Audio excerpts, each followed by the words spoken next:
विद्यां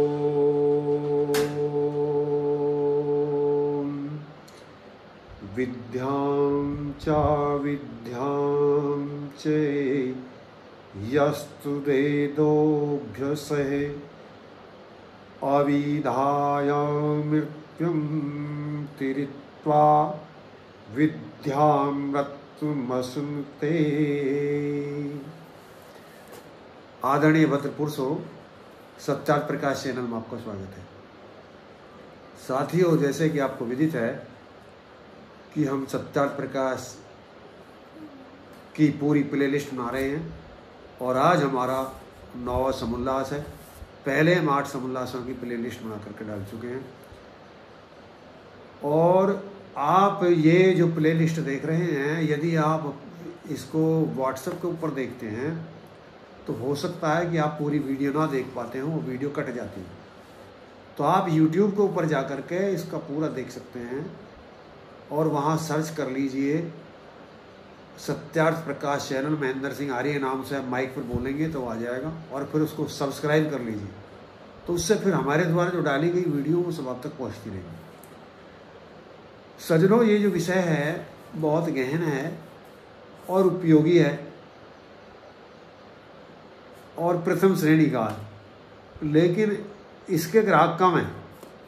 भीड़ बहुत नीचे ज़्यादा होती है, ऊपर भीड़ बहुत कम होती है, आप देखेंगे।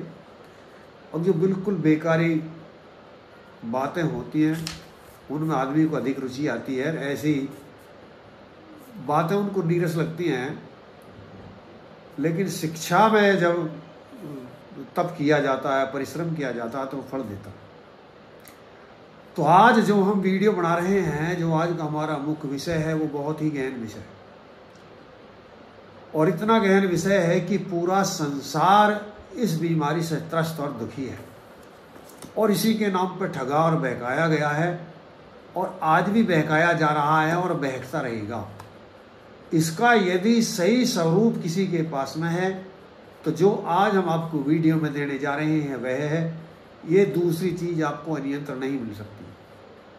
एक और बड़ी विडंबना है कि कुछ लोग बाग जो स्वयं जानते नहीं हैं और जब किसी को सत्य बताया जाता है तो जो उनकी अपनी पहली सोच है, जो उनने पहले सुन रखा है, जैसा वो मानने लगे हैं, फिर उसको वो कहते हैं कि ये श्रद्धा है, ये आस्था है। और यदि पहले सुने के बाद कोई सत्य भी बताता, उन्हें ये पता नहीं है कि वो सत्य है या सत्य है, केवल सुन रखा, मान्यता बनाई हुई है। तो ऐसे ही पूरे विश्व ने एक मान्यता बना ली है स्वर्ग और नरक के ऊपर, जो बिल्कुल झूठी है। जैसे आप हिंदू धर्म में ही देखेंगे, स्वर्ग है और नरक है, यानी उनका मानना है कि कहीं पर स्वर्ग होता है, जो अच्छे कर्म करते हैं वहाँ भेज दिए जाते हैं, एक कहीं नरक होता है, जो बुरे कर्म करते हैं वहाँ भेज दिए जाते हैं। लेकिन ये निराधार धारणा है। कहीं ऐसा स्थान नहीं है जहाँ स्वर्ग हो और जहाँ मरने के बाद भेजे जाते हो, और एक नरक हो जहाँ मरने के बाद भेज दिए जाते हो। ऐसा कहीं व्यवस्था नहीं है। तो ये बात झूठी है। जो अब तक स्वर्ग नरक जानते मानते रहे हैं वो इस भ्रम से बाहर निकल जाए। एक और जो आज हम देखेंगे कि जो दुकानदारी चल रही है हिंदू धर्म में ही, जैसे आसाराम ने दुकानदारी चलाई कि आप नामदान लीजिए और मैं स्वर्ग में भेज दूंगा, स्वर्ग सही, शरीर सही स्वर्ग में भेज रहा हूँ। तो ये ना जानते हुए अज्ञानी मनुष्यों ने उसका पीछा किया, उसको गुरु बना लिया, अंधानुकरण किया और उसका फल क्या भोगा अब देख रहेंगे। संसार को पता लग रहा है कि जो दुनिया को स्वर्ग में भेज रहा था वो नीच निकम्मा स्वयं जेल में पड़ा था। लेकिन आज भी तारीख में ऐसे बहुत मूर्ख हैं उसके नाम के कि जो आज भी कहेंगे गुरु जी की गैल कुछ हो गया है। सत्यता को नहीं समझ रहे, उनकी बुद्धि ऐसी विकृत है। आप यही अवस्था देखेंगे कि दूसरी तरफ राम रहीम है, बताया जाता 5 करोड़ उसके व्यक्ति थे दुनिया भर का। या क्या नारा क्या देता था कि आओ मैं स्वर्ग में भेजूंगा, मैं सचखंड में ले जाऊंगा। सचखंड में ले जा रहे हैं नाम दान दे करके। 1-1 लाख रुपए के 1-1 पपीता। और वो धर्मांध व्यक्ति स्वर्ग के चक्कर में, सचखंड में जाने के चक्कर में गुरु का नाम जप जप के आखा में सचखंड में पहुंच जाएंगे। लेकिन परमात्मा ने मैं उसकी भी सच्चाई खोल दी। मैं उस जज के लिए, जिस जज ने ये निर्णय लिया, बहुत बहुत साधुवाद देना चाहता हूँ, कितनी हिम्मत उसमें थी। वो कहीं आर्य विचारधारा से प्रभावित था नहीं, वह भी कहीं उसके शिष्यों में से होता तो उसकी इतनी आत्मा में बल नहीं आता, वो दुष्ट को दंड नहीं दे सकता था, उसको भय होता। लेकिन वो सत्यता जानता था और उसने उसको समझ करके प्रताड़ित किया। उसके लिए मैं साधुवाद देता हूँ। ऐसी रामपाल की स्थिति थी, वो भी सतलोक में ले जा रही थी दुनिया को। तो इससे मैं कहना क्या चाह रहा हूँ, इसके आधार पर हिंदू धर्म में बहुत बहकावा, भेड़ा चाल चली हुई है और इसी के नाम पे ठगे जा रहे हैं। स्वर्ग में जाने के लिए नाम दाम ले रहे हैं, गुरुदान ले रहे हैं, त्याग कर रहे हैं। काशी में जाके कटते थे, आज भी कट रहे हैं। और ऐसे ही केवल हिंदू धर्म में ही नहीं रही है ये बात, ये हिंदू धर्म पहले था। इनसे उन जो दूसरे अनुयायी हुए जैसे पारसी है, उनके अंदर पैराडाइजिम, वो स्वर्ग को पैराडाइजिम और गेहेना नरक को कहते हैं। उनके भी यही बीमारी है कि जो अच्छे कर्म करेगा वो स्वर्ग में यानी पैराडाइजिम में जाएगा, और जो बुरे कर्म करेगा वो गेहेना में जाएगा। और यही बीमारी मुसलमानों के अंदर है। वो भी भ्रमित हैं जो पारसी हैं, सत्यता का ज्ञान नहीं है। और अफसोस एक बहुत बड़ा वर्ग कुरान के आधार पर, इस्लाम के आधार पर आज एक अंधविश्वास में, अंधकूप में पड़ा हुआ है। और वे मानते हैं कि जो अल्लाह पर, खुदा पर, कुरान पर ईमान लाता है वो जन्नत में जाता है, और जो ऐसा नहीं करता वो जहन्नुम में जाता है। लेकिन ये कोरी कल्पना है, ये बिल्कुल कल्पना है। जैसे ज़्यादा इस पर तो हम चर्चा नहीं कर पाएंगे, लेकिन जहन्नुम जो उनका जन्नत है, जन्नत में क्या मिलेंगी? बीवियां मिलेंगी, हूरें मिलेंगी। लेकिन उनसे मैं एक प्रश्न करूं, जब पुरुष जन्नत में जाएंगे तो उनको बीवियां मिलेंगी, लेकिन जब बीवियां जन्नत में जाएंगी तो उनको क्या मिलेगी? कोई समझ। तो एक कोरी कल्पना जैसे बहका दिया, वैसे ही भेड़ा चाल हो रही है और उसी के नाम पर पागल है। ना कहीं जन्नत है, ना कोई जहन्नुम है।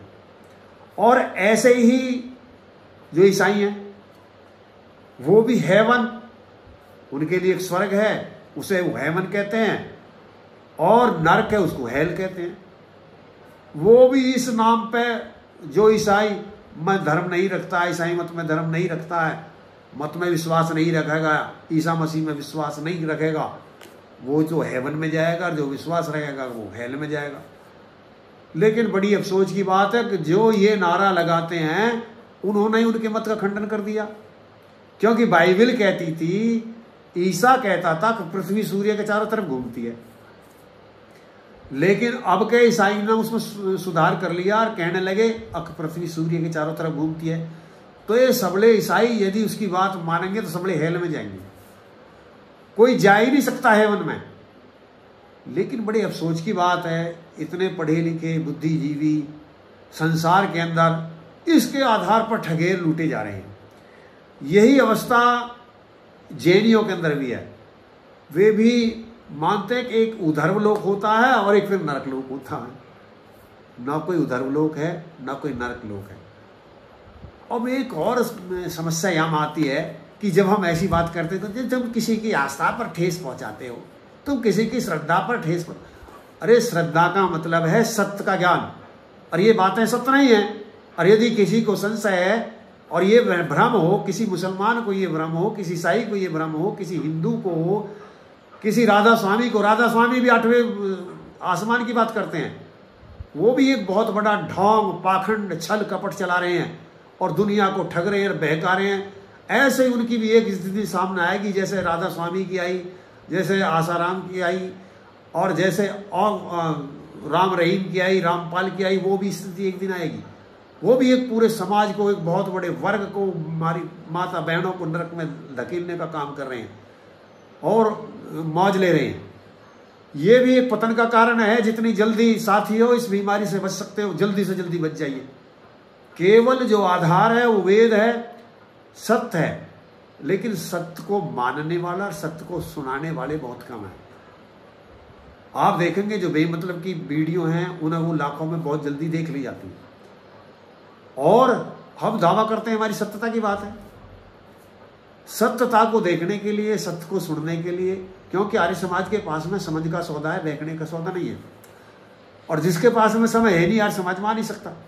जिसके पास समझ नहीं है वो आर्य समाज में नहीं आ सकता, वो बहकाया ही जा सकता है। वो कहीं भी जाएगा, वो इस्लाम में जाए, वो ईसाई में जाए, वो पुराण में जाए, वो कुरान में जाए, या वो कहीं भी दूसरे भी जितने भी एक राधा स्वामी है या धंधन वाला है, ऐसी जगह भटकते डोलेंगे। और मैं ये दावे के साथ में कहता हूं कि वहां आप जो जा रहे हैं विद्या से दूर हैं। जैसे मैंने मंत्र बोला था, यजुर्वेद का मंत्र था कि जब तक विद्या और अविद्या को नहीं समझेंगे, जब तक स्वर्ग नरक का बोध नहीं हो सकता, यानी आप स्वर्ग में नहीं जा सकते। अब स्वर्ग है क्या? अब हमने बताया कि ये जितनी भी बातें हैं ये सब ढोंग हैं, पाखंड हैं, झूठ हैं, इनके नाम पे दुनिया ठगी और बहकाई जा रही है। फिर आखिर नरक और स्वर्ग क्या है, इसके बारे में वेद क्या कहता है, महर्षि दयानंद क्या कहता है, यही नौवें समुल्लास का विषय है। यानी मुक्ति और बंध, जो सही है। सत्य श्रद्धा क्या है? जो सत्य है उसको जानना, उसमें फिर विश्वास करना श्रद्धा है। और यदि जैसा है नहीं ऐसा मान लेना अंधश्रद्धा है। जैसे कि हम इस अंधश्रद्धा की वजह से गुलाम हुए। आपने देखा होगा कि मोहम्मद गजनवी, मोहम्मद गौरी यहाँ आए, हम झुंझुने बजाते रहे थे और कहते रहे थे गणेश जी आएंगे, कोई त्रिशूल लेकर के आएगा, कोई गदा लेकर के आएगा, कोई सुदर्शन चक्र लेकर के आएगा, कोई धनुष बाण लेकर के आएगा, लेकिन कोई नहीं आया। तो जो जैसी सत्यता थी उसको ना जान करके फिर हमको दुर्गति हुई हमारी। हमने आपने देखा कि क्या दुर्दशा हुई। हमारी बहन बेटी यहाँ से गधा घोड़े पशुओं की तरह निर्वस्त्र ले जाई गई और 2-2 दीनार में वहाँ जाकर के बेची गई थी, इसी वजह से, सत्य को ना जानने की वजह से। अब जो इसमें महर्षि दयानंद जी कह रहे हैं, जो नौवें समुल्लास से, आखिर उसमें मुक्ति क्या है, स्वर्ग क्या है, नरक क्या है, जिसे अब दूसरी तरह जो कोई जन्नत कहता है, कोई जीवनम कहता है, तो वहां ये क्या स्थिति है, ये विषय स्पष्ट किया गया है। और जो सत्य है, जो हम कह रहे हैं वो सत्य कह रहे हैं। आपको लगेगा कि आपको घमंड है, ये आपका दम्भीपना है। अरे जो सत्य है वो सिर चढ़ के बोले। यदि किसी को आपत्ति, तुम्हारा चेहरा 21 लाख रुपए का इनाम है, कोई आके हमसे शास्त्रार्थ कर ले। आखिर क्यों है ये बात सही? वेद क्यों सही है? आर्य समाज क्यों सही है? महर्षि दयानंद क्यों सही है? और सही क्यों नहीं है? इस्लाम सही क्यों नहीं है? ईसाई सही क्यों नहीं है? और पुराण सही क्यों नहीं है? ये सब गलत क्यों है? ये सही क्यों है? हम आकर के कोई भी व्यक्ति शास्त्रार्थ कर सकता। 21 लाख रुपए का इनाम है महर्षि दयानंद संस्थान के द्वारा। तो मेरे साथियों, अब हम उस विषय पर जो महर्षि दयानंद जी समझाना चाह रहे हैं उसको समझिए। वह विषय क्या है कि आखिर मुक्ति क्या है और बंध क्या है। यानी संसार के अंदर जो सिस्टम है वो सबके लिए एक साथ, हिंदू के लिए, मुसलमान के लिए, सिख के लिए, ईसाई के लिए अलग अलग नहीं है। किसी के ना मानने से सत्य सिद्धांत का खंडन नहीं होता, वो माने या ना माने।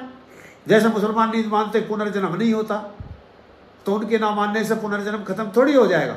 यदि पुनर्जन्म नहीं होता था, जो कल पहले हिंदू थे और वो कन्वर्ट होकर मुसलमान हो गए, तो पहले उनका पुनर्जन्म होता था और आज उनका पुनर्जन्म बंद हो गया।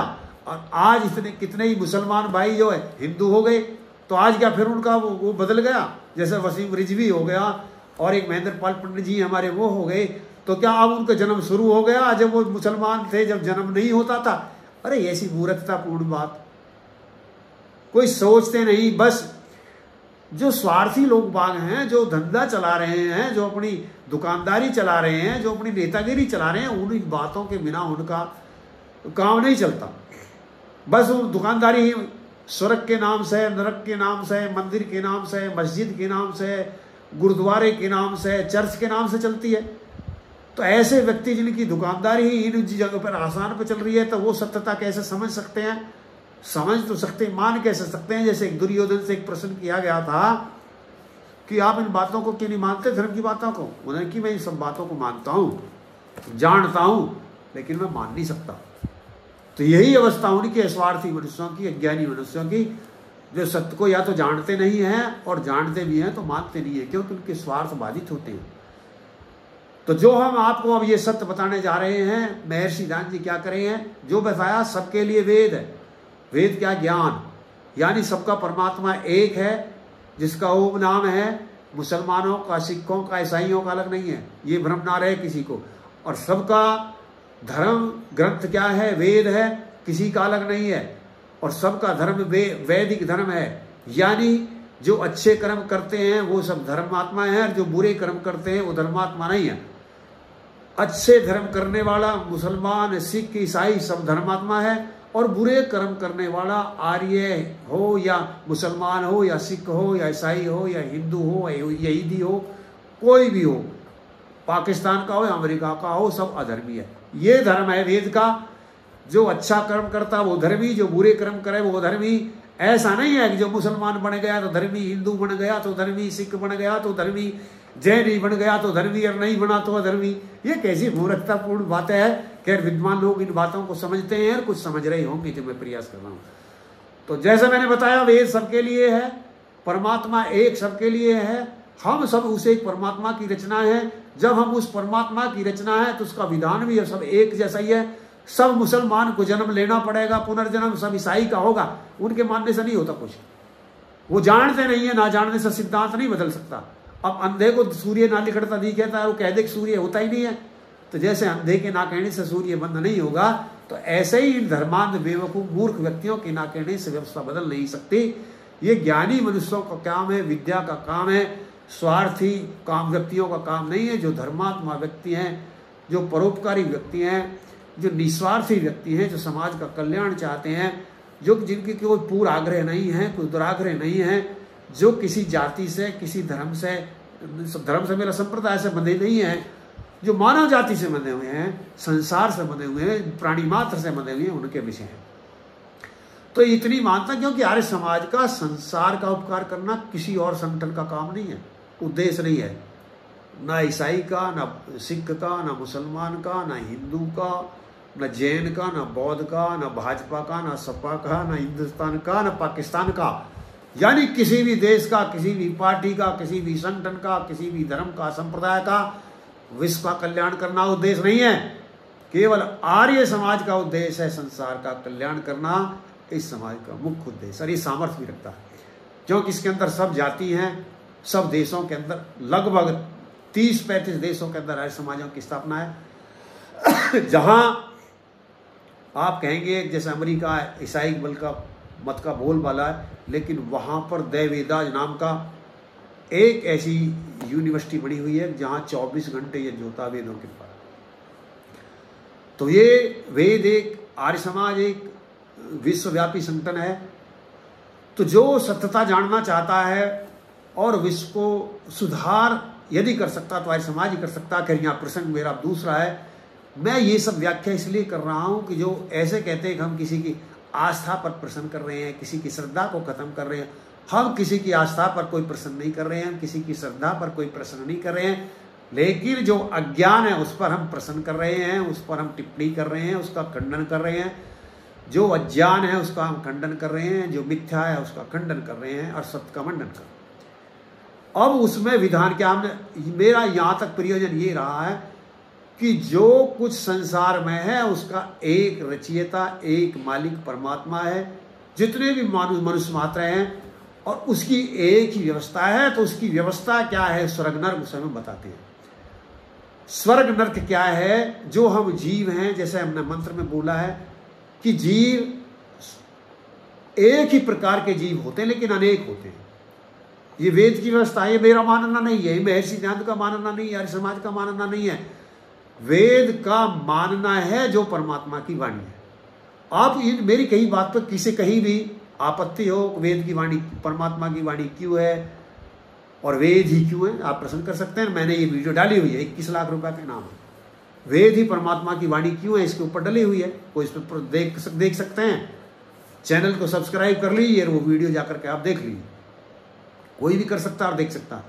तो मैं यहाँ ये सिद्ध करना चाह रहा हूँ, वेद सबके लिए है, किसी आर्य समाजी के लिए नहीं है, वो मेरे लिए नहीं है, वो अल्लाह के मानने वाले के लिए भी है, ईसाई के मानने वाले नहीं है, कोई है, सबके लिए है। वो उसके ना मानने से नहीं है। देखो ये वो माने तो देव नहीं भीत कले, वैसी बात नहीं है उनके। वो माने या ना माने, उन्हें ये नियम में रहना पड़ेगा। परमात्मा का यह आदेश है कि परमात्मा की सबकी रचना। आप कहेंगे कि ये तो सब अलग अलग है, किसी की चुटिया है, कोई मुसलमान है, कोई हिंदू है। देखो परमात्मा ना तो चुटिया काट के भेजता और ना चुटिया रखा के भेजता और ना किसी की सुन्नत करके भेजता। ये कितने ही परमात्मा सबको भेज आर्य बना करके भेजता है, यानी सबको हिंदू बना करके भेजता है। यदि आर्य आज की परिभाषा में वो हिंदू जिनको जाना जा रहा है ये आर्य हैं, और वो सब विषय अलग है कि ये विरासत में हमको एक घृणात्मक शब्द जो उन व्यक्तियों ने दिया था, और आज हम इस नाम से जाने जा रहे हैं, आपको कहने हैं कि हम गर्व से हैं, लेकिन हम सब आर्य हैं। ये भी मैंने एक वीडियो पहले डाली हुई है, आप उसे वहां देख सकते हैं। तो अब जो सिस्टम है वो स्वर्ग नरक का क्या है, मुक्ति क्या है, प्रलय क्या है, इसके विषय में अब हम विशेष चर्चा करेंगे। अब सुनिए कि जैसे हमने बताया कि सब जीव एक जैसे, हिंदू मुसलमान का अलग नहीं है। अब जब सब एक जैसे हैं, सबकी व्यवस्था एक जैसी, वेद क्या कहता है, यानी सबके लिए व्यवस्था है। ध्यान देकर के सुनो, हम अनेक जीव हैं, परमात्मा किसी जीव को मार नहीं सकता, किसी जीव को बना नहीं सकता। अब वो जीव जैसे कर्म करते हैं, परमात्मा उनको 3 शरीर देता है, जो हमने पहली वीडियो में डाला हुआ है, देख सकते हैं। पहला एक शरीर है, ये स्थूल शरीर है, ये सबका है, सबको दिया जाता है। हम इस स्थूल शरीर में जैसे कर्म करते हैं, उन कर्मों के आधार पर हमको एक दिन ये शरीर छोड़ना पड़ता है। ये स्थूल शरीर जीवों को मिलता है, और ये स्थूल शरीर के आधारित हर आत्मा हो जाती है जो जैसे कर्म करता है। जो अच्छे और बुरे कर्म जब बराबर हो जाते हैं तो हमको मनुष्य बना दिया जाता है, और ज़्यादा अच्छे कर्म होते हैं तो हम मनुष्य योनि में भी अच्छी योनि में पहुंच जाते हैं, हम विद्वान बन जाते हैं, हम धर्मात्मा बन जाते हैं, हम एक अच्छे संपन्न परिवार के अंदर जन्म ले लेते हैं। और यदि हमारे बुरे कर्म होते हैं तो हम निकृष्ट परिवार में भेज दिए जाते हैं। ऐसे भी व्यक्ति हैं जो हिंदू मुसलमान हो, यानी मनुष्य तो हैं लेकिन बुद्धि नाम की कोई चीज़ नहीं है, बड़े दरिद्र हैं, परेशान हैं। तो ये भी कर्मों का आधान को कारण है, ऐसा ही नहीं है बेकारण के। तो जो हम कुछ कहते हैं लोग, कोई कुछ साथ लेके नहीं जाता, कोई साथ लेके नहीं, वो गलत कहते हैं।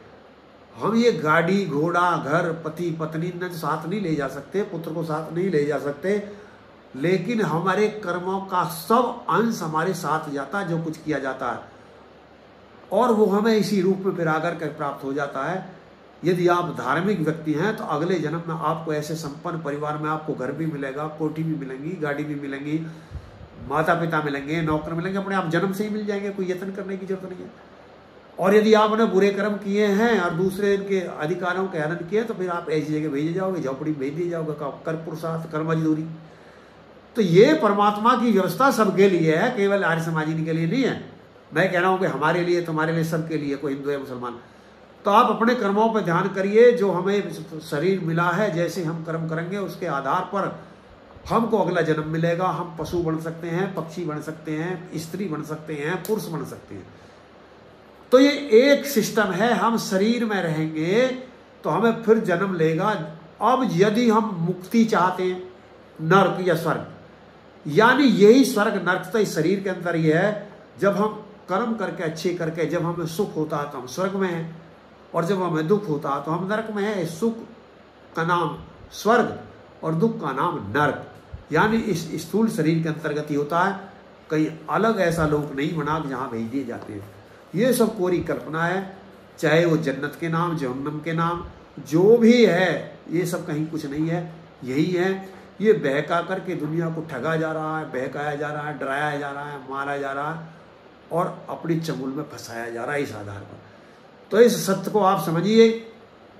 तो ये अवस्था इसकी है। अब दूसरी अवस्था में यदि जिसे यानी आप स्वर्ग कहें, यानी वो मुक्ति है, स्वर्ग नहीं मुक्ति है वो। अब मुक्ति क्या है? परमात्मा का सिस्टम है कि जीव जैसे कर्म करते हैं, हमने पूर्व आप देख चुके होंगे, आप तक आपने हमारी प्ले लिस्ट देखी होगी, उनमें ये सब विवरण आ चुका है संसार में क्या सिस्टम है।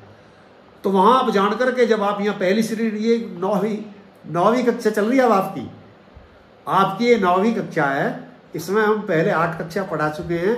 तो ये 9वीं कक्षा तक आने में जिन्होंने नहीं पढ़ा वो 8 कक्षा पहले पढ़ लें। ये 9वीं कक्षा का विषय है। तो 9वीं कक्षा में जो हम बता रहे हैं उसमें जो जीव जब मुक्ति में जाना चाहता है तो उसके लिए उसे विद्या और अविद्या समझनी पड़ती है। ये क्या है कि जो चीज जैसी है उसको ऐसा ही समझ करके उसको फिर ऐसे कर्म करने पड़ते हैं। यानी फिर वो क्या कर्म है? यानी वो बुरे सब कर्मों को छोड़ दे, झूठ बोलना छोड़ दे, अच्छे कर्म सब कर्म करे, किसी का दिल दुखाना छोड़ दे, किसी के अधिकारों का हनन करना छोड़ दे। ये हम बहुत डिटेल में आप जाकर के वहाँ देखेंगे।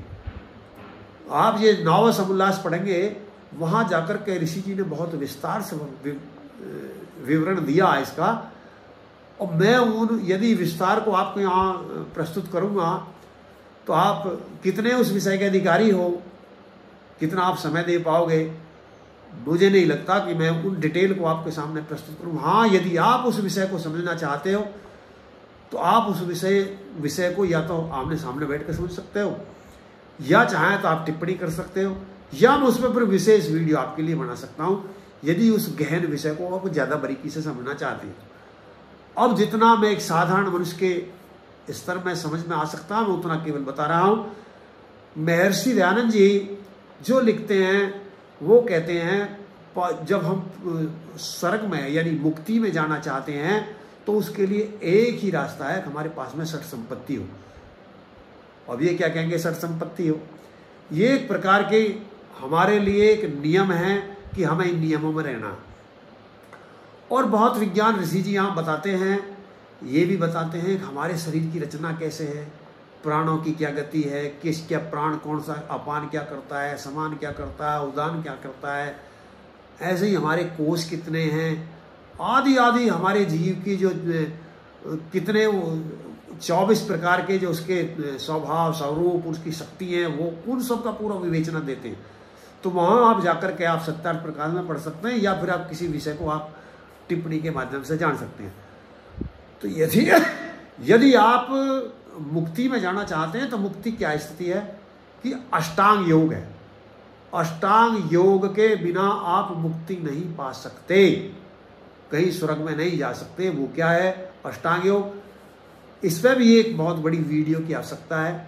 हम जो यम नियम आसन प्राणायाम प्रत्याहार धारणा ध्यान समाधि, इनके बिना कोई व्यक्ति मुक्ति में नहीं जा सकता। अब इनको करके आदमी जो मुक्ति में जाता फिर वहाँ क्या अवस्था रहती है उसके बारे में हम आपको बताते हैं कि एक तो ये तो रास्ता जाने का, यानी 8 मंजिल आपको 8 द्वार मिलेंगे, उनको पार करके आपको वहाँ जाना है। खैर हम इस पर वीडियो डालेंगे, अभी हमने इस विषय के ऊपर वीडियो नहीं डाली है, इस विषय पर भी हम एक वीडियो डालेंगे। आज इस विषय में हम इतना ही कहेंगे कि अष्टांग योग जरूरी है और अष्टांग योग से ही मुक्ति मिलती है। मुक्ति में क्या, जब जीवात्मा अच्छे कर्म करती रहती है और उसका उद्देश्य वो केवल ये चाहती है कि हे परमात्मा मुझे मुक्ति में ले चलो। यानी अब यहाँ एक प्रश्न उठा, परमात्मा का क्या सिस्टम है? अब हम जो कर्म करते हैं फिर जन्म देता था। अब जीव जो चाहता है परमात्मा बदला नहीं लेता, बदलता है। अब यहाँ पूरी व्याख्या दी गई है हम कैसे कर्म करते हैं। देखो कुछ ऐसे भी लोग आ गए जो वृक्षों में जीव नहीं मानते हैं, लेकिन यहाँ महर्षि दयानंद जी ने कहा है कि जो व्यक्ति पर स्त्रीगामी होते हैं, व्यसनी होते हैं, दुराचारी होते हैं, उनको परमात्मा वृक्ष आदि योनियों में भेज देता है। तो यहाँ हम जैसे कर्म करते हैं मन से वचन से सबके फल होते हैं। अगले जन्म में समझ लीजिए कि आप फिर कहाँ भेजे जाओगे जैसे आप कर्म कर रहे हो। तो ये पूरा विधान इसमें है। तो अब मुक्ति में जो जैसे बताया जा रहा है, जैसे वेद के द्वारा बताया, वेद के प्रमाण है, सब वेद के प्रमाण हैं। तो जब मुक्ति में जीवात्मा परमात्मा क्या करता है, और जब जैसे जीव कर्म करता है, कर्म के आधार पर अगला जन्म देता था आधार पर, और यदि वो आत्मा चाहती है परमात्मा मुझे तो जन्म नहीं चाहिए, जन्म नहीं चाहिए, मैं तो मुक्ति में रहना चाहता हूँ, तो वो जो 3 शरीर हमने बताए थे, एक स्थूल शरीर है, जब हमारी मृत्यु हो जाती है तो हमारा जीव निकल जाता और उसे हम सूक्ष्म शरीर कहते हैं। वो सूक्ष्म शरीर के नाम से जाना जाता, हम जानते हैं, वेद कहता, उसमें 17 चीज रहती है। हम पूर्व भी बता चुके हैं, 5 ज्ञानेंद्रिय रहती हैं, 5 सूक्ष्म भूत रहते हैं, 5 प्राण रहते हैं, एक चित्त रहता है और एक बुद्धि रहती है। ये 17 चीज उसके सूक्ष्म शरीर में रहती है। ये मुक्ति में भी दोनों अवस्था में रहती हैं। जब हम एक शरीर को छोड़कर दूसरे शरीर में जाते हैं, पहले पिता के गर्भ में जाते हैं, फिर पिता के गर्भ से माँ के गर्भ में जाते हैं, तो हम माँ के गर्भ में 9-10 महीने रहने के बाद में फिर बाहर आते हैं। तो जब हम बाहर आते हैं, जब उसे जन्म कहते हैं। लेकिन जब हम आत्मा जीव का शरीर तो जब रचना शुरू हो जाता है कि जब वो नर मादा मैथुन कर चुके होते हैं, जब ही से वो रचना शुरू हो जाती है। लेकिन जन्म हम जब मानते हैं, जब जानते हैं, जब गर्भ के बाहर आते हैं। जब तक हम उसे जन्म नहीं मानते हैं। मृत्यु जब मानते हैं जब हमारा शरीर छूट जाता है, आत्मा स्थूल शरीर को छोड़। तो एक सूक्ष्म अवस्था में दोनों रहते हैं, मुक्त आत्मा भी रहती है, जिनको फिर के जन्म लेना वो भी रहती है। जिनने जैसे कर्म किए हैं, कर्मों के आधार पर पुनः फिर के जन्म लेने की बाध्यता है, स्वतंत्रता नहीं है। आप अपनी मर्जी से नहीं भेजे गए थे। आप जिस घर में जन्म लिया है, जिस पिता के जन्म लिया, जिस माँ के जन्म लिया, जिस जाति में लिया, जिस संप्रदाय में लिया, आप अपनी मर्जी से नहीं गए। वो परमात्मा ने जबरदस्ती भेजा था आपको, जैसे आपके कर्म थे। तो वहां बाध्य थे उसमें जाने के लिए, स्वतंत्र नहीं थे। अब दूसरी तरफ जीव ये प्रार्थना आराधना करता है, परमात्मा मुझे बार बार जन्म मत दीजिए, मुझे मृत्यु के इनसे इस दुख से बचाइए, मुझे आनंद में ले चलिए। तो फिर वहां आनंद में जब वो जीव उच्च श्रेणी के कर्म करता है, उसके लिए कई जन्म तपस्या करनी पड़ती है। एक जन्म में भी मिल सकता है वो, यदि इतनी प्रबल इच्छा जीव के अंदर हो जाए कि जैसे किसी प्यासे के लिए किसी को पिसाय लग रही हो, भूख लग रही हो, और उससे कही जाए तुझे कुछ भी चीज संसार की अच्छी नहीं लगेगी, क्या मुझे बस जल चाहिए, मुझे बस पानी चाहिए, मुझे बस भोजन चाहिए और कुछ नहीं मांगेगा। तो यदि इतनी तृष्णा मुक्ति के लिए हो जाती है तो एक जन्म में मुक्ति मिल सकती है। अब मुझे कुछ नहीं चाहिए, मुझे तो मुक्ति चाहिए, मुझे कुछ नहीं चाहिए, मुझे तो बस मुक्ति चाहिए। जब इस श्रेणी पे, इस अवस्था पे, इस सीढ़ी पे जीव पहुंच जाता है तो परमात्मा एक जन्म में उसे मुक्त कर देता है। और यदि ये अवस्था नहीं आती है तो कई जन्म लग जाते हैं मुक्ति में जाने तक। अब वो मुक्ति में जाकर फिर क्या होता, तो ये जो सूक्ष्म शरीर है उस मुक्त आत्मा से ये 2 प्रकार का होता है। ये सूक्ष्म शरीर भी 2 प्रकार का होता है, एक भौतिक होता है और एक अभौतिक होता है। तो जो जन्म जिनको लेना होता है वो भौतिक शरीर होता है, और जिसको पुनर्जन्म उसके समय नहीं लेना होता, देखो लेना फिर भी पड़ता है उनको एक बहुत लंबे समय के लिए। 36 बार सृष्टि, 36,000 बार सृष्टि का प्रलय सृष्टि होगी, जब तक इतने बहुत लंबा समय होता है, लेकिन पुनः आती है, क्यों कर्म जैसे हैं उसी के आधार पर पुनः पुनः आना पड़ता है। तो यहां जैसे ही जीव आत्मा उसके लिए यत्न करता है, प्रार्थना करता है, कर्म करता है और पुरुषार्थ करके परमात्मा फिर उसको मुक्ति में भेज देता है, तो वो बहुत लंबे समय के लिए फिर जन्म नहीं लेता। और जब वो जन्म नहीं लेता तो वो स्वतंत्र हो जाता है। जो परतंत्रता उसकी है, वो बाध्यता है, वो नष्ट हो जाती है, और वह जीव प्रलय में भी ज्ञान में बना रहता है, चेतन में बना रहता है। और जो ऐसे जीव नहीं होते हैं वो प्रलय में जाकर सोए हुए रहते हैं, सुप्त अवस्था में रहते हैं, उन्हें कोई बोध नहीं रहता, लेकिन उनको पता होता।